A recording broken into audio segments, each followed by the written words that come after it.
When you are in love or in a relationship with someone who has to make you look bad in order to look good before anybody, run for your life. Yeah. Run for your life.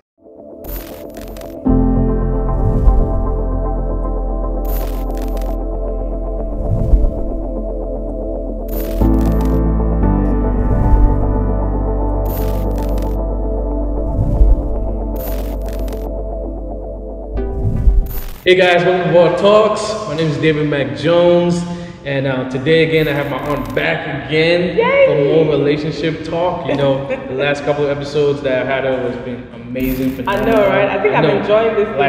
Like same Thank here. God for Raw. Like raw, yeah, raw love. Click and share. Like exactly, raw love. You know. So and today, like I just want to pick your brain today. You know, and just some of the things you've learned over the years.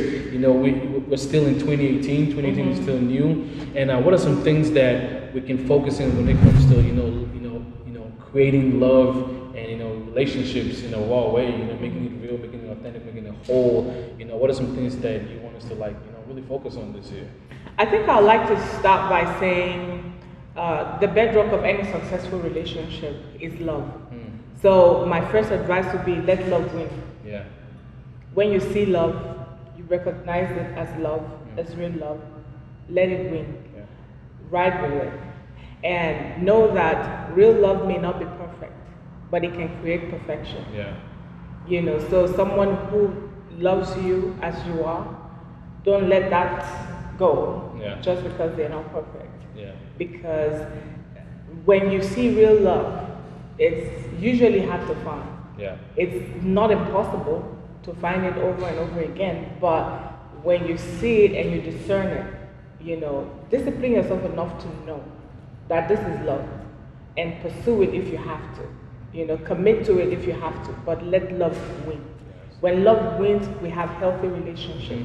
When love wins, we have godly marriages. Yeah. When love wins, we don't have people running out on each other when tough time comes. And that's one. Number two, I'd like to say grow together.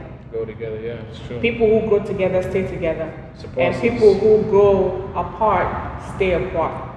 Yeah. So because a lot of times you have a situation where we become complacent. Like, hey, I'm going by, and then you come back.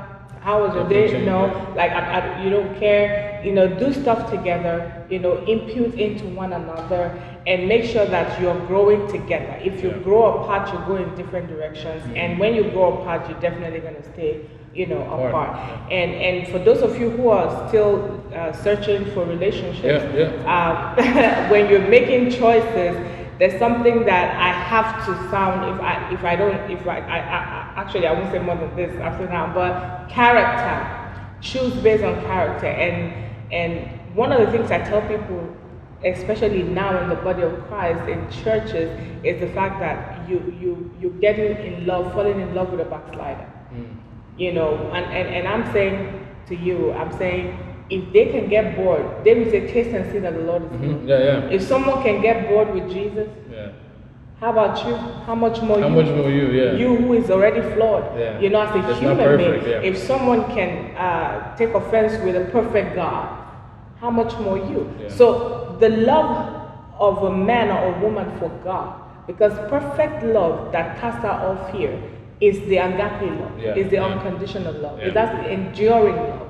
If someone learns to love God, they can learn to love you. Their love for you would endure if their love for God would endure. So, but if they can run out on God, they're also going to run out on you. So that's the greatest character test. Let the love for God be authentic. Why do I use this word a lot on this show? Because that's what it is. Right? Let it be real. Let it be authentic. Let it be whole. And if their love for God is raw, guess what? Their love for you is going to be raw. So we're looking for raw love, people. Yeah. I like that. No, I love it too. And I love that you mentioned that is, you love from the love of God, because that's something that I've learned is love people from grace. Oh yeah. And it's the same thing basically, because if you can love somebody from grace, that means even when you fall out of love with them from your flesh, that's where you draw the love from to love them. And to even, I feel like the biggest thing is to cover them. You Oh, know, absolutely. You know, when they do you wrong, when they hurt you. Oh, don't try me because know I what have I'm a, like, Joseph, the husband of Mary in the Bible, is a guy that I don't feel has gotten enough shout outs. No, not enough credit. After everything you have to go through. Because Joseph was a good guy. Yeah. When he discovered that Mary was pregnant, Oh my God. before he saw the angel, before he even believed before he saw the angel, he told her, he said, you know what, I love you and all. I'm just going to put you away quietly. Yeah. I'm not going to tell nobody about this. I'm not going to expose you. I'm not going to expose you because it was a taboo in that time to do that. And he could have done that so he can look good. When you are in love or in a relationship with someone who has to make you look bad in order to look good before anybody, run for your life. Yeah. Run for your life. So Joseph covered her and he was going to leave her quietly. Then the angel showed up and said, guy, you're not leaving. So nobody ever knew that anything was wrong. Yeah. So that's one of the tests of character. Yeah. When you tell someone something in your vulnerabilibility, and when you have when you have friction, they bring it and use it against you. That's a sign of the future right there. That's a no. That's a character defect that needs to be fixed, or else you walk away. That's gonna end up bad. Well, guys, thank you for being along this episode. Auntie, thank you once again. I know. Thanks for those points, and that's something we're gonna embrace and run with in 2018. And like she said, we gotta love from grace, we gotta love from the love of God, because that's the only way our love is gonna last. Absolutely. That's the solid foundation. Well, guys, always remember, be real, be authentic, be whole, live raw. Have a good day, guys. Bye.